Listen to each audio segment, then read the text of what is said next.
Para a Sociedade Brasileira de Cirurgia Plástica, cirurgia estética reparadora é uma forma de obter saúde e bem-estar. E eu realmente acho isso. Porque se você tem alguma coisa que te incomoda, você não se sente bem. Isso pode prejudicar, sim, a sua saúde. Por isso é que a gente resolveu trazer esse assunto, que é interessante, é importante, e a gente vai aprender mais sobre as cirurgias reparadoras e vai abrir também um pouco a cabeça de quem nunca imaginou fazer uma cirurgia reparadora, porque ela é possível. Entender como é que são feitos esses procedimentos também. Eu recebo aqui um cirurgião plástico maravilhoso, no qual eu particularmente confio muito. É Dr. Alan Landecker, que tem uma experiência enorme e já está aqui para compartilhar tudo isso com a gente. Obrigada por ter vindo, viu? Vamos sentar um pouquinho. O Dr. Alan também tem uma clínica aqui na Gabriel Monteiro da Silva, em São Paulo, completa, com procedimentos de ponta. Essa semana veio uma nutricionista sua, a Camila Badu, que ela veio ensinar a gente a fazer as refeições direitinho quando a gente está fora de casa. Mas tem tudo na clínica, né? Tem tudo. Tem tudo e... esteticistas. nós procuramos oferecer o que tem de melhor para ajudar os pacientes a envelhecerem e viverem com mais conforto. E realmente é muito mais confortável quando a gente está de bem com o espelho, com a nossa própria imagem, né? Agora, a cirurgia reparadora. Tem gente que acha que, não, é melhor eu não mexer, deixa assim mesmo. E eu sei que a medicina evoluiu tanto, né? A cirurgia plástica hoje traz resultados maravilhosos. São técnicas mais aprimoradas em relação ao passado? Com certeza. Hoje existe uma gama de técnicas muito avançada para você conseguir ajudar pessoas que têm deformidades que geram problemas graves de autoestima. Então, a medicina recente, ela tem sido... Hoje é possível transferir partes do seu corpo, quer dizer, tirar uma parte do seu corpo e transferir para outra, ligando nos vasos sanguíneos, para você refazer o contorno daquela região que está afetada. Hoje, enfim, é a microcirurgia, né? Que são cirurgias realizadas com a ajuda de microscópio, em que você consegue reconstruir praticamente qualquer coisa com excelentes resultados. Então, para os cirurgiões plásticos tem sido sensacional, porque é uma satisfação pessoal imensa você conseguir ajudar pessoas que tanto precisam desse tipo de coisa. E o resultado fica muito bom, né? O resultado fica, em geral, muito bom, embora, enfim, o paciente sempre deve ser lembrado de que perfeição não existe. Mesmo em pessoas que nunca foram operadas, que têm, enfim, corpos intocados, entre aspas, não existe a perfeição. Então, o objetivo deve ser sempre ficar feliz com uma melhora muito significativa daquela região que foi tratada. Doutor, tem alguma região com maior incidência para cirurgia plástica reparadora? Na verdade, é difícil dizer isso, Cláudia, porque você, dentro da gama de cirurgias reparadoras, você tem vários tipos, né? Você tem pós-traumatismos, você tem pós-fraturas, você tem a área de reparação de defeitos congênitos, quer dizer que a pessoa nasceu com este defeito. Então, assim, existe uma gama tão grande de possibilidades que faz com que a especialidade seja cada vez mais fascinante. Que joia. E às vezes a gente vê até casal jovem que teve seu bebê e fica super chateado, às vezes nasceu com um probleminha nos lábios e fala, e agora? Tudo isso pode ser corrigido, né? E com técnica realmente bem minuciosa. A gente foi bater um papo com uma menina incomodada, ela tem uma história muito interessante, incomodada com a orelha, era uma orelha, segundo o que ela mesma achava, uma orelha de abano. E ela contou um pouquinho pra gente todo o drama e como é que foi passar por isso e resolver esse problema. Vamos assistir, depois a gente continua conversando, tá bom? Pode rodar.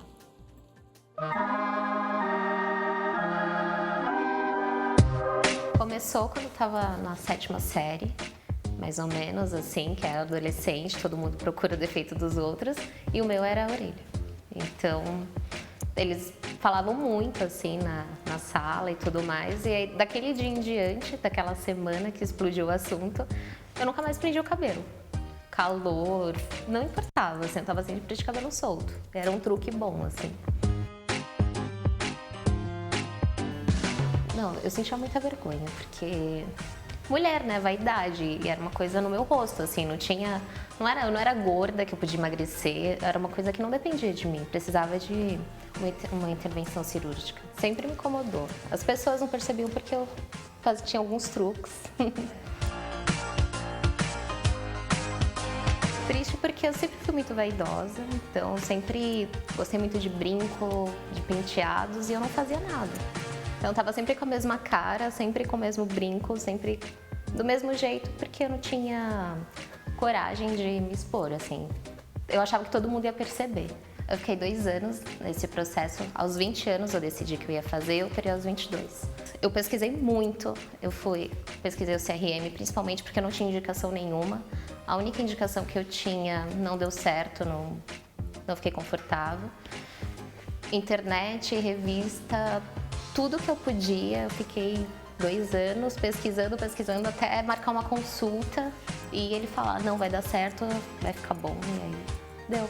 Depois que eu operei foi até ridículo, porque eu ia trabalhar com gesso na orelha e de cabelo preso, assim, não tava nem aí. Eu falei, agora tá no lugar. Mas a resposta foi muito boa, porque as pessoas que eram mais próximas eu mostrei, fiz questão de mostrar depois da cirurgia e todo mundo apoiou muito. Ninguém sabe o que você sente, então se você se incomoda com alguma coisa, vai atrás, procura ficar bem com você mesmo, porque um monte de gente vai falar que você precisa fazer ou que você não precisa, só que ninguém tá no seu dia a dia, ninguém sente o que você sente.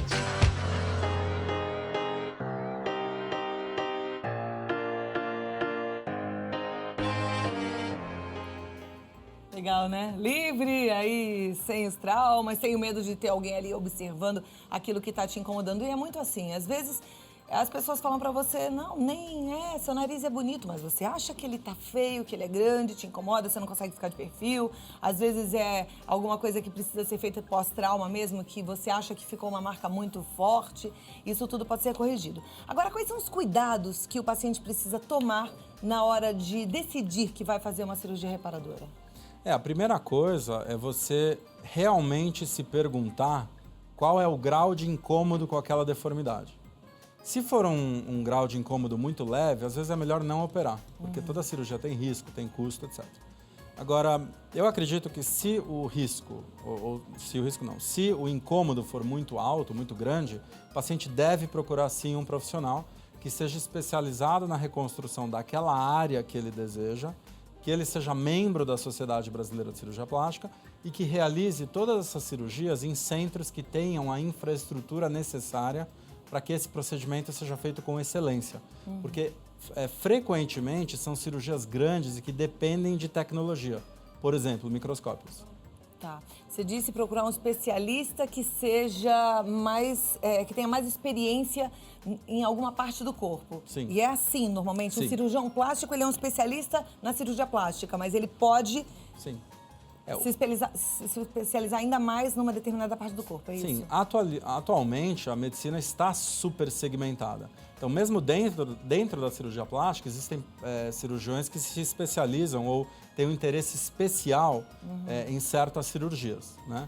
Então, no meu caso, que a minha especialidade é cirurgia de nariz, nós temos algumas imagens que nós podemos mostrar, a critério aí a seu critério, que a gente pode ajudar a ilustrar alguma coisa. Então pode rodar, porque a gente falar de nariz é bem interessante, porque muita gente se incomoda com o nariz, né? O que a gente está vendo aí? Então, esse é um esquema de uma reconstrução de nariz. Né? Quer dizer, existem muitos pacientes que sofreram múltiplas cirurgias de nariz, ou mesmo traumatismos, né, como os boxeadores, em que, na verdade, você não tem mais o esqueleto de ossos e cartilagens do nariz.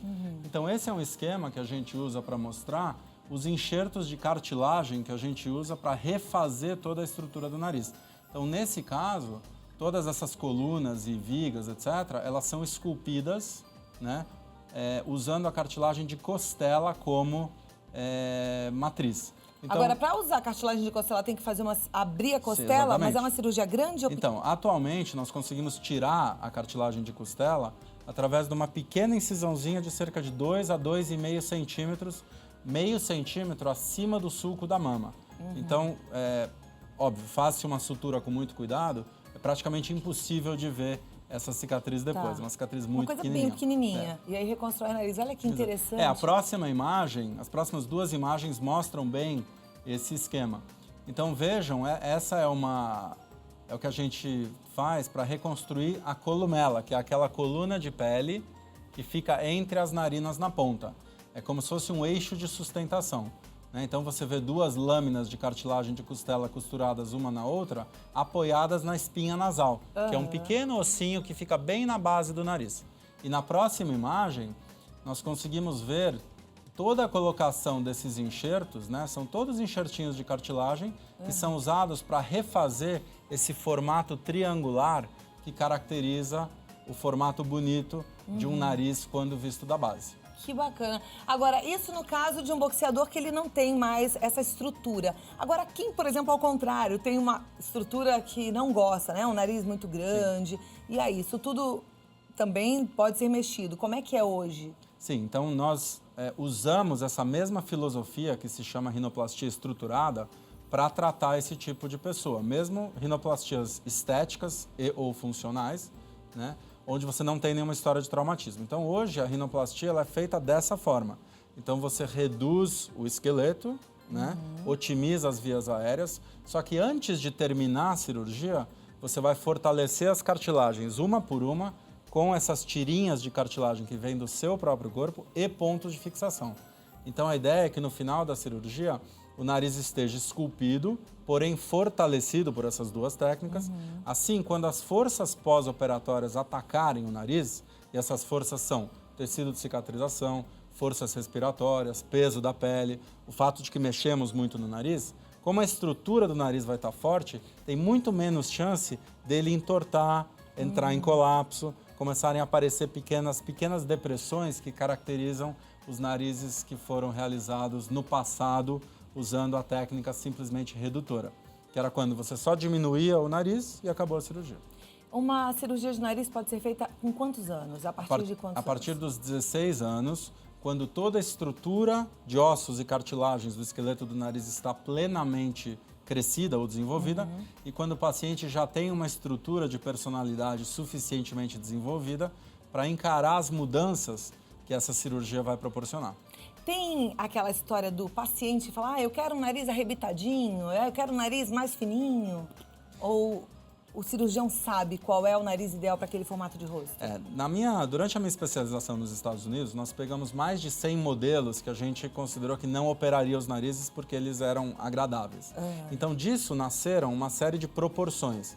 Então, o que nós fazemos com o paciente é nós aplicamos essas proporções ao nariz daquele paciente, né, mostrando quais são as alterações que deveriam ser realizadas para individualizar esse nariz ao rosto do paciente e fazer com que ele não fique com um cara de operado. Então, Cláudia, pacientes que vêm com expectativas irreais ou qualquer solicitação que fuja de uma normalidade estética, esses pacientes não devem ser operados. Perfeito. E uma recuperação na cirurgia de nariz demora quanto tempo? Então, em geral, os pacientes ficam uma semana com um curativo, mais uma semana com esparadrapagem, né, que é enfim, apenas micropor. E aí o nariz passa por um processo de desinchaço, né, onde o resultado final, o desinchaço total mesmo, nós temos visto que acontece por volta de 3 anos de cirurgia. Olha, então, após um ano... Para ficar assim, exatamente. Tá tudo ok. Mas mesmo depois desses 15 dias, depois de um mês, já é outro nariz, depois né? de um mês, metade do inchaço já foi reabsorvido. Depois de 4 meses, 75%. Depois de um ano, por volta de 90%. Agora, esses últimos 10%, que são o refinamento mesmo, né, acontece com 3 anos. Curiosidade minha, qual que é o feedback que os pacientes dão depois que eles se veem no espelho e estão com o nariz novo? Como é que é? A grande satisfação da cirurgia de nariz, além da otimização estética, é a parte respiratória. Então, por isso que é uma especialidade tão fantástica. Você consegue, além de fazer uma coisa artística, que é uma escultura mesmo, é como se fosse, enfim, é arte ali, você consegue fazer uma intervenção de saúde, maximizando ou otimizando as vias aéreas, corrigindo o desvio de septo, hipertrofia de cornetas, etc. Então, você tem um paciente feliz com a parte estética e muito feliz com essa parte respirando funcional, super porque bem. Dorme melhor, faz ginástica melhor, sente olfato e paladar melhor. Então, você tem um paciente feliz nos 2 aspectos. Maravilha. A gente continua com o Dr. Alan Landecker e aí ele vai falar um pouquinho mais das cirurgias plásticas reparadoras e também responder algumas dúvidas. A turma já está participando aqui, viu, doutor? A gente falou de nariz, né? Da recuperação. Agora, outras cirurgias. Por exemplo, tem gente que gostaria de melhorar contorno facial. Às vezes tem aquele papinho que vem e com a idade ainda aumenta. Isso é possível? É possível. Como é que é o resultado? Existem, na cirurgia de face, existem 2 tipos básicos de cirurgia. Existe o mini lifting, né, facial, e o lifting facial completo. O mini lifting é aquele feito com incisões reduzidas. É quando os cortes eles param aqui na orelha, eles não vão para trás da orelha. E esses pacientes, a indicação para o mini lifting é basicamente quando o problema no pescoço é muito pouco significativo.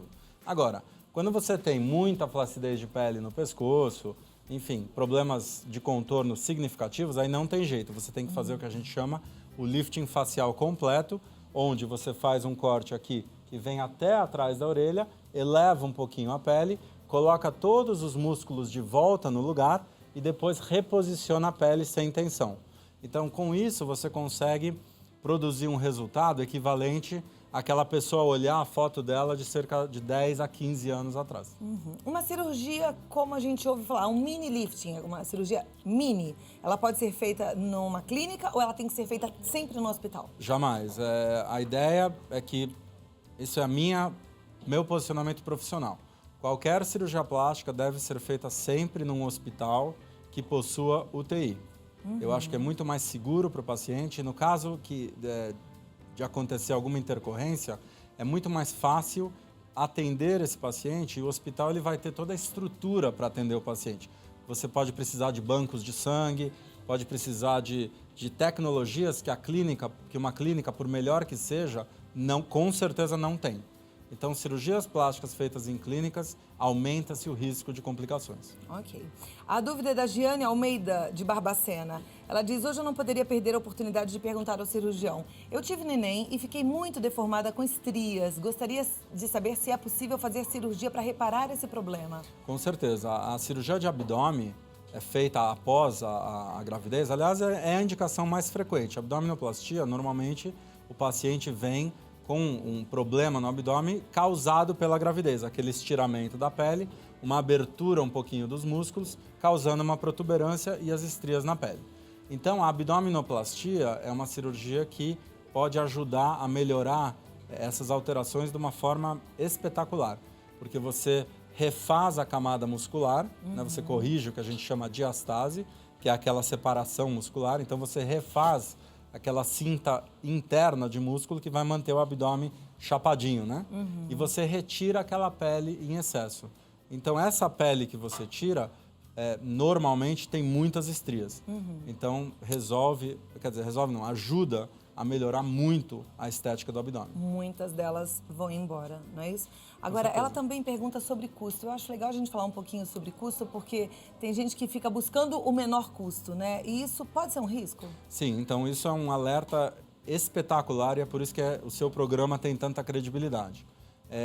A realização de cirurgias plásticas usando o preço baixo como critério de escolha é um fator extremamente preocupante e que determina ou contribui muito significativamente para o aumento das complicações. Porque, em geral, você vai operar com profissionais menos treinados em instituições menos equipadas, certo? E essas instituições vão oferecer pacotes mais baratos para os pacientes. Então, isso é um risco terrível. Você pode causar complicações que são muito difíceis ou até impossíveis de corrigir. Então, é muito importante que haja uma mudança na mentalidade desse paciente que busca cirurgia plástica. Procurar sempre buscar alguém especializado naquilo que o paciente deseja e não usar o preço como principal fator de escolha. Perfeito. A Nair Vieira, ela é de Nova Granada, em São Paulo. Desde os 25 anos, eu tenho um inchaço embaixo dos olhos. Hoje, eu estou com 58 anos. Gostaria de saber se existe um tratamento para isso ou só cirurgia. Olha, é evidente que é impossível você dar um tipo de opinião assim sem examinar os pacientes. Mas com 58 anos, provavelmente existe uma flacidez aqui de pele e nos elementos que estão abaixo da pele. E existe também o que a gente chama herniação da gordura. Então, existem 3 bolsinhas de gordura aqui na pálpebra inferior. Com o passar dos anos, elas tendem a se insinuar para frente, aparecendo e causando esses abaulamentos. Então, nessa idade de 58 anos, provavelmente o ideal realmente é fazer uma cirurgia para remover o excesso dessas bolsinhas e também para aumentar um pouquinho a capacidade aqui dos elementos retentores segurarem essas bolsinhas no lugar e retirar também o excesso de pele. Essa é uma cirurgia que tem uma recuperação complicada ou ela é simples? Olha, eu acho essa palavra simples é uma palavra muito perigosa para a cirurgia plástica. Então, isso é uma coisa importante. Nenhum cirurgião plástico pode achar que uma cirurgia é simples, porque aí ele já está entrando no caminho da altivez e da falta de humildade e aí aparecem as complicações. Então, é importante entrar com 100% de foco em todas as cirurgias. Mas não é uma cirurgia considerada grande, a cirurgia das pálpebras, no sentido nem de tempo cirúrgico e nem de grau de intervenção, e nem de recuperação. Em geral, os pacientes se recuperam muito rápido, sem problemas. Quem faz a cirurgia de pálpebra para mexer, no caso, nas bolsas, que ficam aqui na parte de baixo, também já podem fazer a pálpebra superior na mesma cirurgia? Sim, com certeza. Então, o cirurgião deve examinar os olhos criteriosamente e indicar ou não a realização de cirurgias na pálpebra superior. Tem idade correta para fazer uma cirurgia de pálpebra? Não porque cada pessoa é diferente. Você tem pessoas que apresentam excessos de pele na pálpebra, às vezes no final da segunda década de vida, enquanto você tem pessoas, às vezes, de 40, 50 anos que estão em perfeito estado e não tem flacidez nenhuma. Então, realmente varia de paciente para paciente. A dica é, procure um cirurgião plástico quando a maquiagem e uma boa noite de sono não conseguem disfarçar mais aquele probleminha que está te incomodando. Legal. A pergunta da Alexandra Borges, ela quer saber quais são os riscos de uma cirurgia reparadora na orelha. Então, as cirurgias reparadoras de orelha, elas são cirurgias extremamente complexas, né? Em que, geralmente, você usa cartilagem de costela, você esculpe essas curvas, né, que a orelha tem, você vai embutir essa cartilagem de costela embaixo da pele, e aí depois você vai realizar mais algumas etapas para moldar essa orelha finalmente. Então, existem uma série de complicações possíveis. Você pode ter infecções, você pode ter sangramentos, você pode ter reabsorção daqueles enxertos de cartilagem que você desenhou, você pode ter problemas no revestimento de pele dessa nova orelha, como necrose, né? Enfim. Isso no caso para quem quer fazer uma nova orelha. Agora, quem Sim. quer corrigir a orelha de abano? Então, a correção de orelha de abano é uma cirurgia muito mais simples, né? É uma cirurgia onde você faz um pequeno cortinho atrás da orelha e aí você vai retirar excesso de cartilagem, se ele houver, e você vai usar pontos de nylon, né? Fios de sutura, para você criar as curvas naturais da orelha que o paciente não tem naquele momento. Então, você vai criar, né, a orelha nos padrões estéticos. Então, complicações em cirurgia de orelha em abano, elas são bem mais raras e bem mais raras do que quando você faz uma reconstrução de orelha, que é uma cirurgia muito grande. Mas mesmo assim, você pode ter infecções, você pode ter recidiva, né? Quer dizer, se esses pontos não forem dados corretamente, às vezes o abano pode voltar, às vezes você consegue palpar ou ver o nó do fio de sutura por trás da orelha, às vezes a cicatriz não fica boa.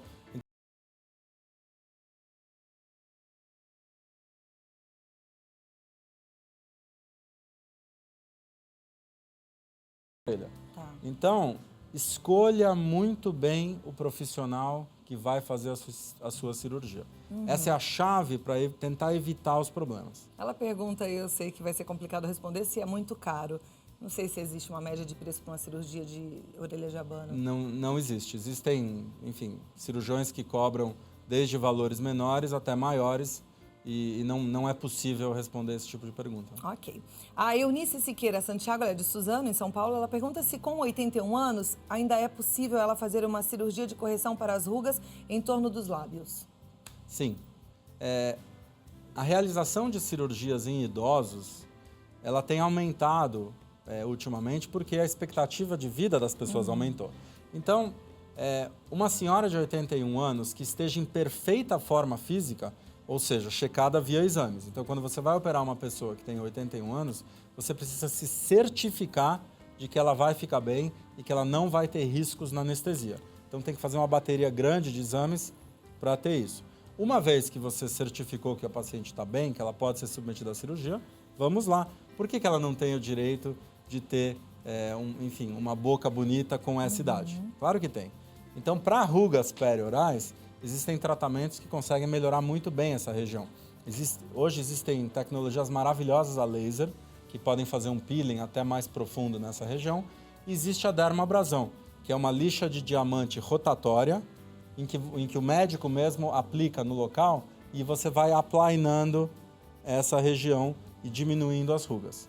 Se essas rugas forem muito profundas ou resistirem, às vezes a gente preenche essas rugas seletivamente com ácido hialurônico, que é um preenchedor sintético. Olha que bacana, é bom a gente saber das novidades, porque às vezes você não precisa necessariamente fazer a cirurgia, mas pode fazer uma série de tratamentos e ter uma melhora bem considerável. Então, não perca a chance de conhecer mais esses procedimentos. Aliás, a gente pode um dia fazer uma pauta só sobre esses procedimentos modernos para mostrar para o nosso público. Com certeza, Combinado? existem muitas novidades por aí. E olha, a doutora Ala Landecker é um cirurgião maravilhoso. Eu sou fã, viu? E tem uma clínica bárbara na Gabriel Monteiro da Silva, aqui pertinho. Muito obrigada. Tem alguma coisa que a gente não deixou de falar, que a gente precisaria reforçar para quem está em casa e tem o sonho de fazer uma cirurgia reparadora? Eu acho que o principal, Cláudia, realmente é enfatizar de novo. Opere sempre com um especialista, membro da Sociedade Brasileira de Cirurgia Plástica, sempre num hospital que tenha toda a tecnologia para evitar qualquer problema se acontecer uma complicação. E jamais escolha um cirurgião pelo preço. Perfeito. Essa é a mensagem final. Obrigada. Uma ótima tarde, doutor. Obrigado.